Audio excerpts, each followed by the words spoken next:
Hi mga ka-vibes, welcome back sa channel. Alam nyo, minsan kahit ayaw mong patulan, mapapakamot ka na lang talaga ng ulo sa mga taong puno ng inggit, pait, at, well, kaplastikan. Kaya today, pag-uusapan natin ang isang classic case ng basher gone wild, kung saan pati filter, hype, at pagmamahala ng ibang tao, kinainisan niya. Nakakatawa pero medyo nakakainis din. Kaya Tara, let's talk about it.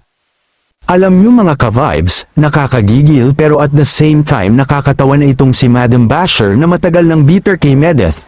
Grabe, isang taon na niyang nagtatangkang pabagsakin si Medeth. Yes, 1 year, pero anong nangyari? Mas lalo lang minahal si Medeth ng mga tao, at ngayon, may matpa na pumasok sa buhay niya na walang pakialam sa mga nega ni Madam Basher. Oh, di ba? Ang sakit tanggapin, Tay. Ang dami raw filter, kaya daw gwapo si Matt.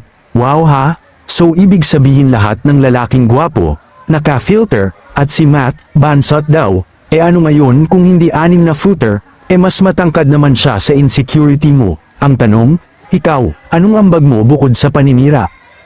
Alam nyo mga ka-vibes, ito talaga ang problema sa mga taong hindi masaya sa sarili nila. Kapag may nakikitang masaya at minamahal, ang unang instinct, siraan. Hindi kasi nila matanggap na habang sila ay punong-puno ng galit at paninira, may ibang taong minamahal at pinapahalagahan. Para sa'yo, Madam Basher, oo, ikaw na hindi matigil sa kakapintas, kung may filter man si Matt, at kung maliit man siya sa paningin mo, mas malaki naman ang puso niya at respeto kay Medeth, bagay na hindi mo kayang ibigay, kahit isang patak. At sorry na lang, dahil kahit anong gawin mong paninira, hindi mo napabagsak si Medeth. In fact, mas tumaas pa siya, in love, masaya, at sinusuportahan ng mga taong totoo. At ikaw, nasa comment section pa rin, naghahanap ng masisiraan. Moral lesson guys, kung hindi ka marunong matuwa sa tagumpay ng iba, huwag kang magtaka kung bakit hindi ka umaasenso. Kasi imbes na gumawa ka ng paraan para umangat, inuubos mo oras mo sa pagbuli. Remember, ang totoong panalo, hindi yung laging pinupuri, kundi yung kahit binabato, umaangat pa rin.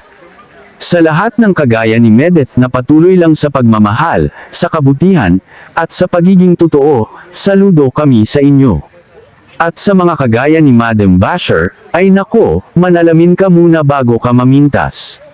Don't forget to like, share, and comment kung may kakilala kayong toxic din na akala mo expert sa lahat pero puro bitterness lang naman ang ambag.